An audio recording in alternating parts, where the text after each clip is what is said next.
I'm Marjorie Eastman, and I have a special guest with me tonight, my little boy Hank. So if you start to receive some flyers while I'm talking, Hank is helping me out tonight, and he's joining me for this final convention. This really is a family situation for me, because that was part of my decision making in doing this and going for this race.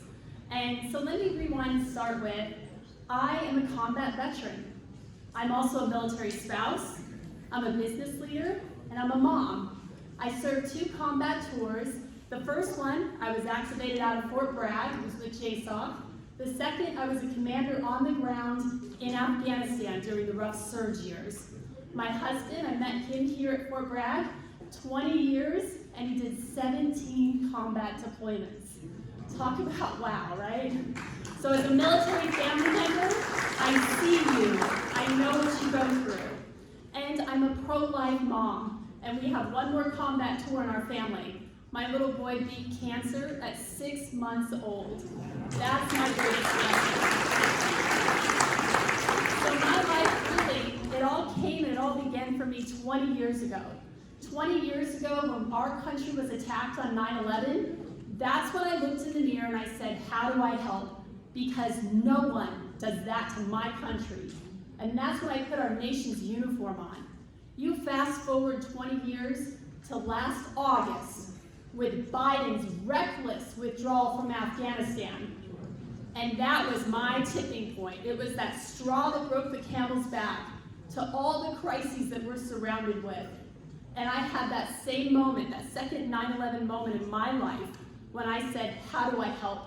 Because no one does this to my country. Just like when the fall of Saigon took place, there was a wave of veterans that got into politics. Well, you're looking at them. Here we come. The post 9/11 generation will not accept that. And so I'm proud to run towards the fight. Because people ask me, why the US Senate? I'm always going to be a soldier at heart. And as a soldier at heart, I will run towards the fight. And it was said earlier, the fight is the US Senate. Right now it's 50-50, and it's going to tip this year. And we can't kid ourselves. Tillis, he won 2 years ago by 1.8%, and that was against a flawed candidate. Sherry Beasley is formidable, and all of her commercials right now, you already see her showing like she's a nice moderate middle, and we know she's not. We must beat her with confidence, and I will beat Sherry Beasley in November. What am I hearing on the ground? Because I believe that leaders show up. So I've spent 6 months on the ground all across our beautiful state, and I keep hearing about security, economy, and education. And I hear you. We must stay, and we must stick to these priorities. When it comes to the rise in crime, cyber attacks, remember when we were without gas last year for about a week when the Colonial Pipeline was hit? That's called a rehearsal. It's going to happen again, especially with how we're squeezing with all the sanctions on Russia right now. So I also think we need to prioritize our perimeter. What about the border, right? I mean, first thing they teach you as a service member is secure the perimeter. So my background in one of my teams that I led in Afghanistan was responsible for unattended ground sensors across the whole battle space. So I bring to this position a unique background in security that the other candidates don't have. And that's the boot on the ground wisdom that I think we need right now in the Senate. Do you realize the last time we had a US Senator that was a veteran was Jesse Helms? Yeah, the last time we had a combat veteran as a senator was Terry Sanford, and he served in the Battle of the Bulge. It's time to bring the dirt, boots on the ground wisdom from Afghanistan to the US Senate today. And so I talked about security. We need to talk about economy, because you can never talk about these separately. We didn't need to see Russia rolling into Ukraine and our gas prices to go up to realize they're connected. We need to have people that have a business background and a business mindset. When I came home, that's exactly what I did.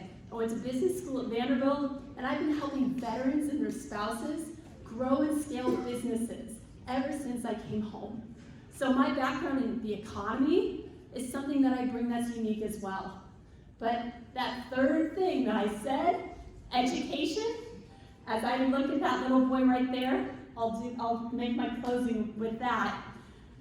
You know, I had skin in the game when I deployed for our country and I got shot at. And I did it because I love my country and I would have given my life for this country. And I have skin in the game now, because that little boy right there, all of your children and grandchildren, we must show up. We must meet this moment and we must beat Cheri Beasley in November. My name is Marjorie Eastman. I would be honored to earn your vote on May 17th. Thank you.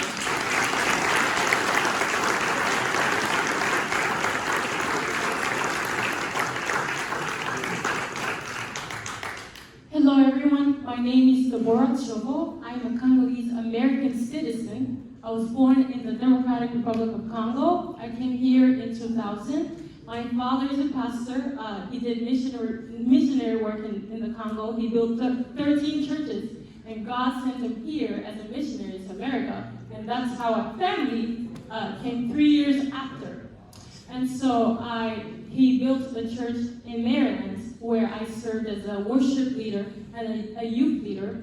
And in high school, when I took government and studied the U.S. Constitution, there was a passion in my heart to serve in this nation and be part of leadership in this nation. And so I studied political science and history and went ahead in doing public policy for my master's degree. And while in college, I was recruited by the Democratic Party, where I served in local organizations, and I worked for a U.S. Senate campaign. While working for the Democratic Party, a lot was exposed to me in terms of corruption. And these are things, as immigrants, we tend not to know because we follow the news, CNN. So having that exposure, and then when President Trump got into office, he did things that opened my eyes even more. For the first time, we had peaceful elections in the Congo, a country that is constantly at war. And he had a lot to do with this. And I know this firsthand because my uncle is the current president in the Congo.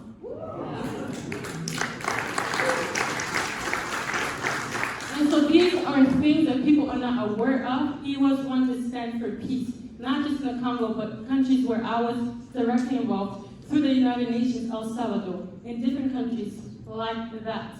And so I was completely disgusted and really tired with politics due to the corruption that I saw. And I stepped back. I was going to run for office. I went through all the training in the DC area, and I decided to just let go.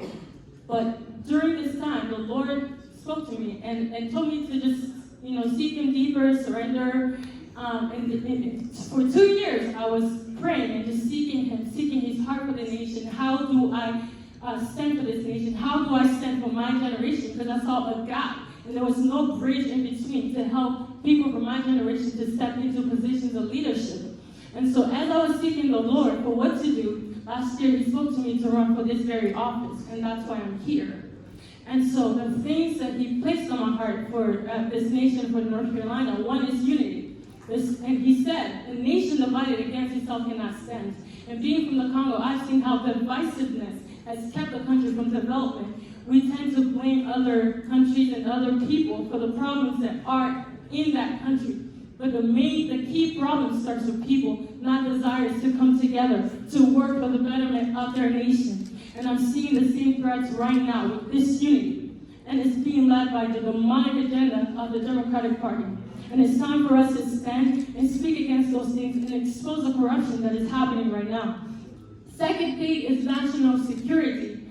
I was born in Congo. I was growing up during war, and I was dodging bullets as a 7-year-old. And I was seeing people burn in front of my face, right? So being here with all the trauma that I've experienced, it's only by the grace of God that I'm able to even speak and share my story today.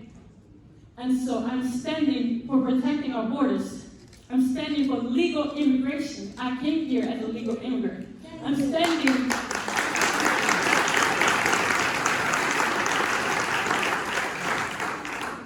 to protect our veterans because I worked for a veterans association and I saw how the VA were purposely denying them of their benefits. And that was disheartening because these are the very people that are fighting for the safety of our nation. And so the third thing I'm fighting for is the next generation. I see how the devil is coming against the education system, against the next generation, to pollute it. And I see how he's coming against the next generation through sex trafficking and through abortion. A lot of children are being killed.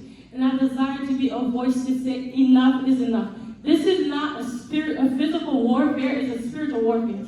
And we need people who will not just come with the experience, but who will come with the name of the Lord. Just like David coming against Goliath, all right? People thought that he needed the sword like others that fight into war, but he came against Goliath in the name of the Lord and was able to conquer. And so in this time, to be able to switch things around, we need warriors that will wage warfare against the kingdom of darkness in Washington, D.C. Right. And I am that woman. I appreciate your votes on May 17th. Thank you so much.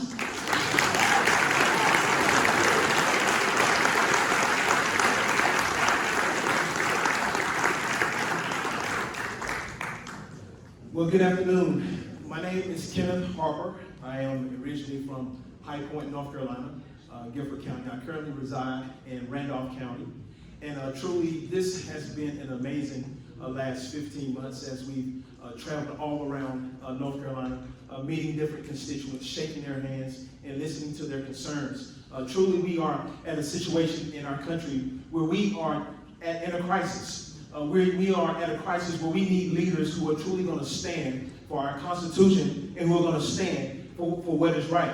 And you know, I agree with many of the things that I've heard of this evening. But one of the things that we have to do as the Republican Party is we truly have to unite as the Republican Party. Because if you look around in this room, you know, we need a whole new generation that we can actually bridge the gap in the United States of America. It's time for us as the Republican Party that we stand for our conservative values to take back our country. We cannot continue to allow the enemy of communism and socialism to indoctrinate and inoculate our children. We can no longer allow the lies of the misinformation and disinformation and the silences of freedom of speech. Every American has the right to say what they want to say because the Constitution protects that right under the First Amendment.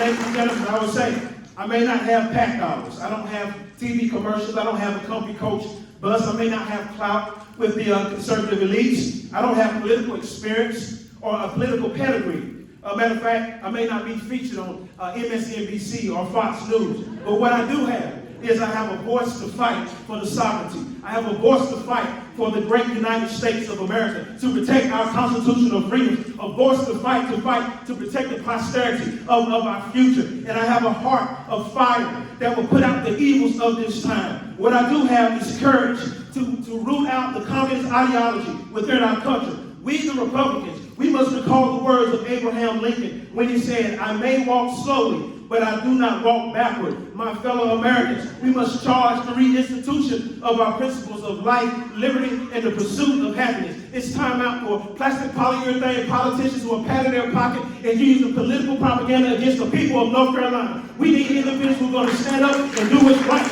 We got a country to save.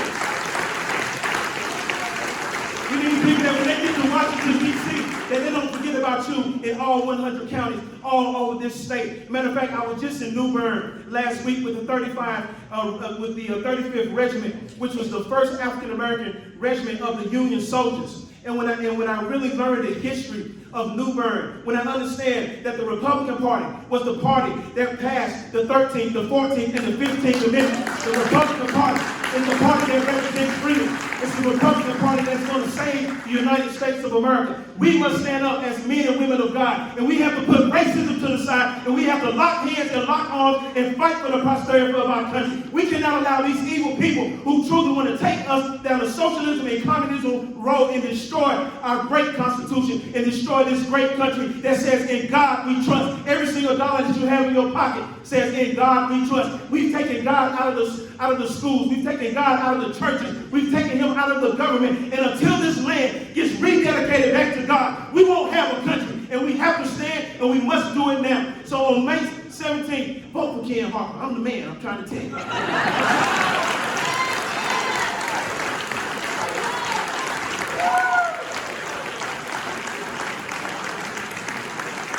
last thing I really want to say, I know this is our last convention. I want to thank all of you. I have met so many new friends on this journey.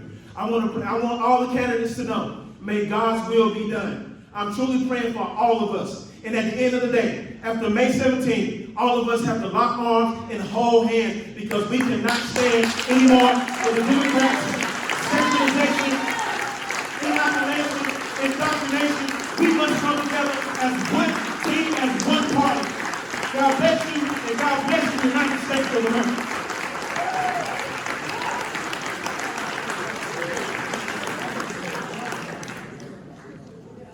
If I should say remain standing or have an invitation as a former pastor. I surrender all. We got a keyboard around here somewhere.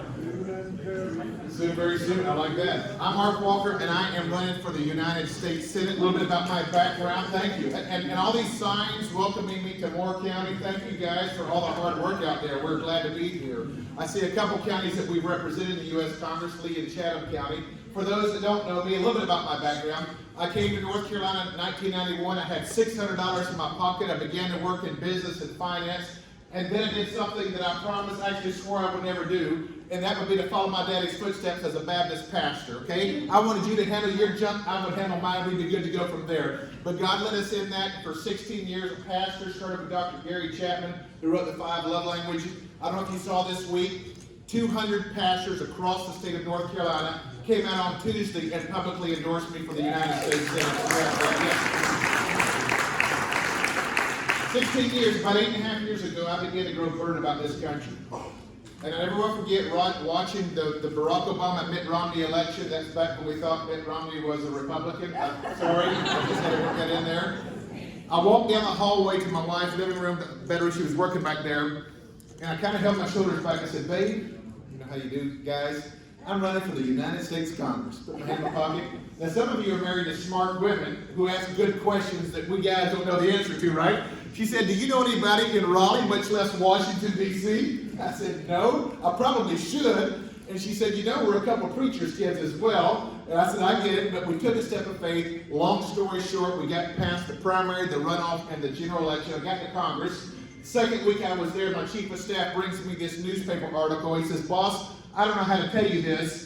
He said, but you just got ranked the least wealthy member of the 114th class. Well, it is what it is, right? But here's the thing. I got there on nobody else's back except for the people of North Carolina that trusted me to do the right thing. So here's what I did. At the end of my first term, I became the first freshman in U.S. congressional history to win the chairmanship of the largest caucus in Congress, the Republican Study Committee, formerly chaired by Jim Jordan and Mike Pence and others. And with that, 2 weeks after President Trump and Vice President Pence were inaugurated there in Washington, D.C., I picked up the phone and I called Vice President Pence, called I could. And I said, Vice President Pence, if you'll work with me, we'll do 2 things that Republicans have promised for 7 years and haven't delivered. We'll repeal Obamacare and we will defund Planned Parenthood. He said, I'm in. 3 weeks later, we had all these meetings. Another couple of weeks, I get a call from the White House late one Thursday night. I'm in my office. They invite me and my team over. I get to the Oval Office, first time I've ever been in there. Vice President Pence sits me next to President Trump. We talk for a while, we seal the deal. And I remember walking out of the Oval Office in the White House that day thinking one thought. Only in America can a small town independent Baptist preacher's kid make it all the way to Congress and go sit down with the president and actually do what they told the American people they would do and deliver. What an amazing country we have, right? I went on there to become the ranking member on Intelligence and Counterterrorism on Homeland Security Subcommittee. I'm the last member of Congress to get a balanced budget amendment to the floor, and some things I'm proud of. I'm going to run them off real quick. Number 1, I'm the highest rated conservative ever to serve in the top 4 leadership positions in the United States Congress. Number 2, despite what you see on TV, I am the highest rated America First pro-Trump policy candidate in this race. But I've done 2 other things. I'm the only Republican in all of Congress to win the United Negro College President's Award, and I'm the only Republican to be invited to give the commencement address at one of our historical black colleges and universities. Do you know why that's so important? It's because I want every boy and girl to understand their rights don't come from our federal government, they come from God, their creator. And that's what we have to stand up and fight for today. Let me close with this. Who is supporting us? Well, every sheriff, every GOP sheriff I've ever represented, including 3 in Mr. Budd's district, have come out and endorsed us. Mike Huckabee, Senator Tim Scott, people across this state, some of them school board, some of them moms, people are coming together to support us at the right time. You know who's not here today? You know who hasn't shown up to a single debate? Mr. Ted Budd. If somebody truly believes that they should be the next U.S. Senator, shouldn't they come out and tell you why? Shouldn't they come out and answer questions? Do you think Jesse Helms would have run and hid when it was time to debate? Heck no, he wouldn't have. Well, guys, let me tell you this. We have a battle. And I want to ask you the question. Is that battle worth it? Is it worth it to fight? Is it worth it to engage? 3 areas. We've got to take on China. We've got to fight to secure the border, and we've got to make sure the federal government never penetrates our classroom because they predict a generation that needs to wrap it up. I'm Mark Walker. Don't grow weary in well-doing, for due season you will reap if you do not faint. God bless you. Thanks for letting me come out today. Thank you so much. Thank you.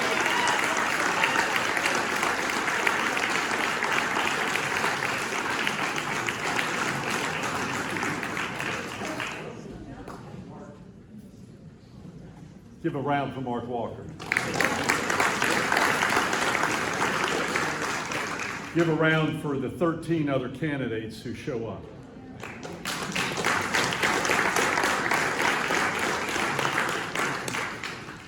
See this date, May 20th, 1775.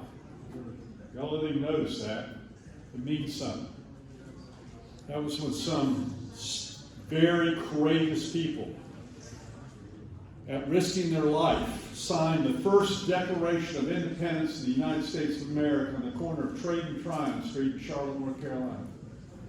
That's why May 20, 1775 is on our flag. They showed up. They risked their life. They fought for freedom. Never forget that. During my whole entire public service career, I've showed up.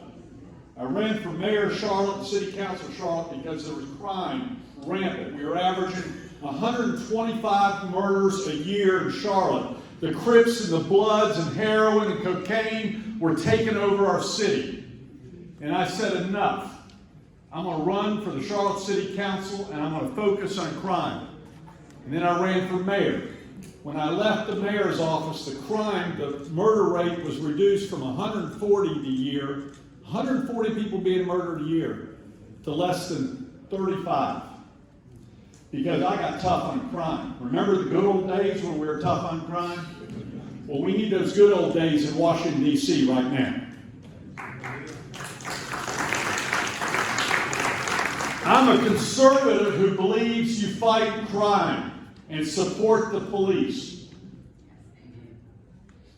When I was your governor, I stood up for freedom. I stood up and I showed up for freedom. I called the National Guard to the same city, Charlotte, when Antifa and other anarchists tried to take down the city of Charlotte. Remember Black Lives Matter? I'm the one who called the National Guard and put the rioters down in one night. Against the wishes of President Obama, against Attorney General Roy Cooper, and against the liberal mayor of Charlotte. I'm a conservative. I put down Antifa. Can any other U.S. senator say they put down Antifa? No. I'm a conservative. When I was your governor, I stood up for life. You don't know this because the media didn't cover it. I shut down 3 abortion clinics in North Carolina. I'm a conservative. You might not know this either. I stood for education. I opened more charter schools, and we developed, with the work of some great legislators, more scholarships for choice. So parents and kids have choice in schools than any other governor in the history of North Carolina. I'm a conservative, and I expect accomplishments. Isn't that what we want in Washington, D.C.? Someone who does something, not just someone who talks about it. Our motto is to be, not to seem, right? I'm to be.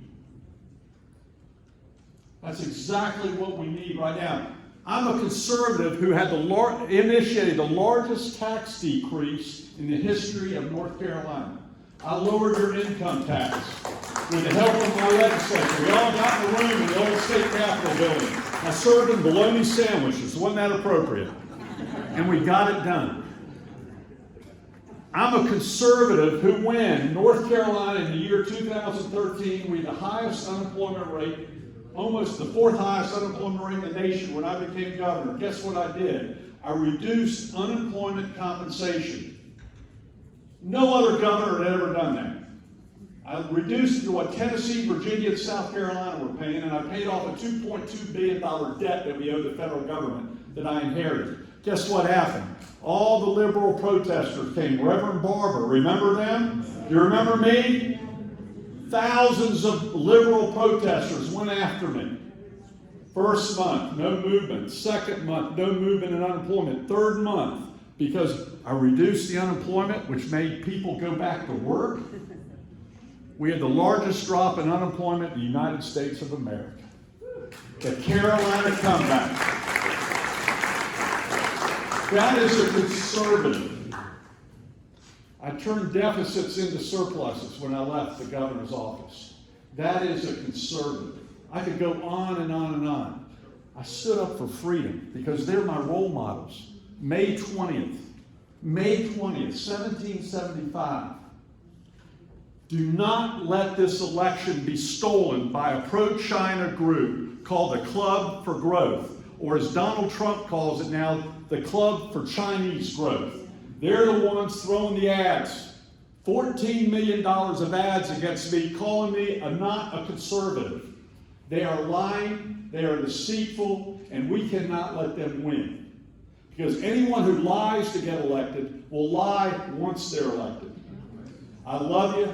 I care for you. I love this country. I love this state. It's time we put someone in Washington, D.C. who kept their promises. I fought for gender. Remember when it wasn't popular? I stood up for you. Remember? I stood up for you and never backed down. It's time we have someone stand up for you in Washington. That's why I'm running for the U.S. Senate. God bless you, and God bless America. Thank you very much.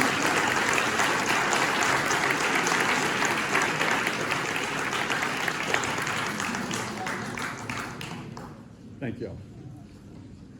Good afternoon. Hello. My name is Lichia Suhatu. I'm running for U.S. Senate because I love our Republican Party. Yes, I was more than 15 years as a conservative Republican. I follow our rules, agenda, and the program. By my party, which is given, I can say which I accomplished is as police official, I serve you as a chief judge, and a different position. And as a community member also, I try to accomplish what they need, my community. But as an office, I never hold office. But I tell you this, I have 2 bachelor's degrees. I am highly oriented family leader, I can say. Because since my husband passed away, Dr. Malaku Kabrat, by pancreatic cancer, we buried him in Raleigh. 3 handsome sons they was in university, and I raised them. They accomplished, and they are now the best bachelor degree holder. I'm proud that I did my best. If I did to my family, I can do also for the community. I am pro-life because I am baptized Christian. There is no choice for me. For that matter, for mothers sisters, for everybody, born, unborn, I will be a first lady to be sure everybody is safe. Also, I'm conservative Republican. As a conservative Republican, we care our country. In the first place, I was 3-time Trump rally, and then last year as a delegate, and everybody, I hope we saw me or I saw you, the last dinner. I love Trump. The reason why he bring country first slogan. His slogan, I respect it. I love it. So not only slogan, we have to accomplish. Since I'm legal, everybody need to enter in the United States legally. We need to know them. Who are they? Why they are coming? Why we need them? Why do they need us? Otherwise, we don't have family, like I said. We can't raise our children properly. We can't lead our economy. As a small business woman, I do have 5-star daycare. In my daycare, we have, set rule regulation. So that means everybody legally need to enter even to my daycare. Nobody enter without any legal status. So we need to teach our children, our community, our society also how to make safe. I believe that 100%. So I'm pro-border. So which we start border, we need to finish. I cried what happened when I heard it is bad for our children, for our future.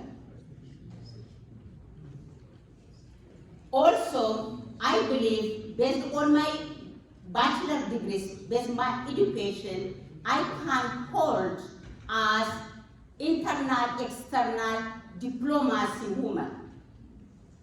Because I am also experiencing, I can say myself, I'm politician. Because of that, to tell you honestly, I am legal immigrant here, officially. So, with my experience, I can apply, I can accomplish, I can solve women's problem, kids' problem, country problem, international diplomacy problem. I can speak different language also, that help also.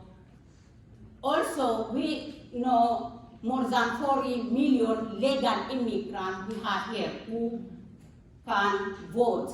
So this legal immigrant, I want to bring to our Republican Party, because in our Republican Party, what I observe is we have lack of diversity, to be honest, you know it. So my name is Licha Sopatu. I want to work with you, with my colleagues. Give me a chance, look me, what I can do, what I can't. We make America first and great. God bless America, God bless you. My website is lichia4senate.com. My email is lichia4ussenate@AT&T. Call me, give me suggestion. I can grow with you. You can teach me. I can teach you also. Have a blessed America. Thank you.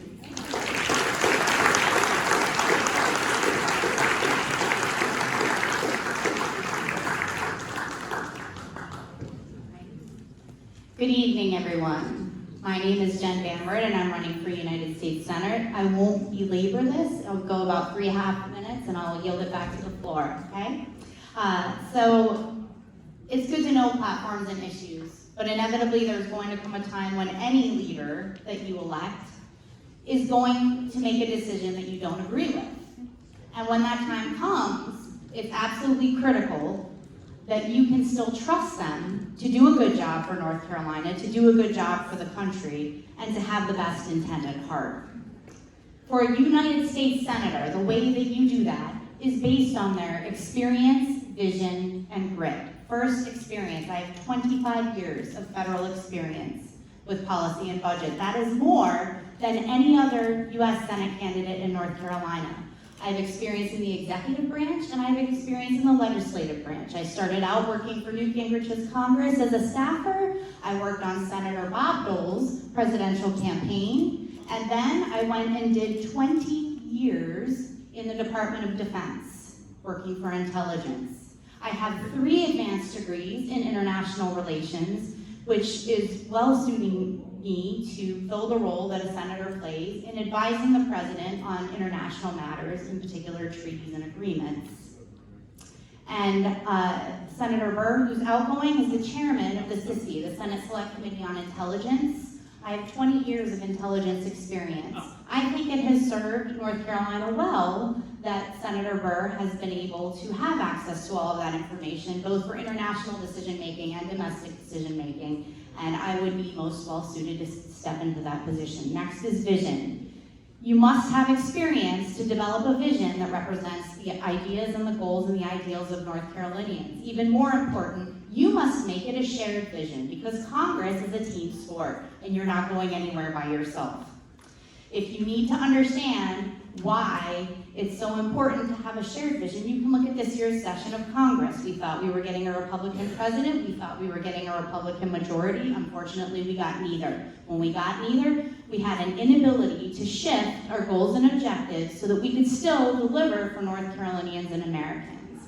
I forgot to say this too, regarding my experience. People will talk to you about the swamp.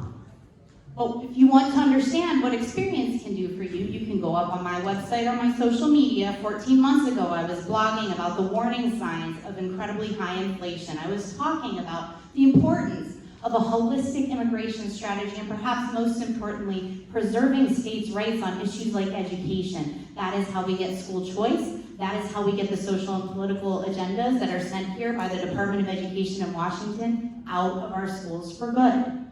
The last one is grit, and it's perhaps the most important one. It's never giving up. It is relentless perseverance of the objectives that you have on behalf of North Carolinians, and going in and coming to the table every day, negotiating, doing what you need to do until the business gets done. That is your job.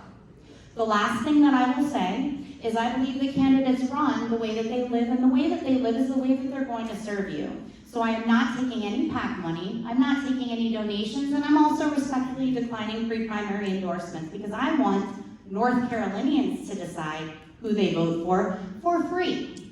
So my name is Jen Banward, and I'm running for United States Senate. I am 10th on the ballot, so you can just remember Jen for Sen number 10 when you look for me. Thank you for your time and your patience. You all are great.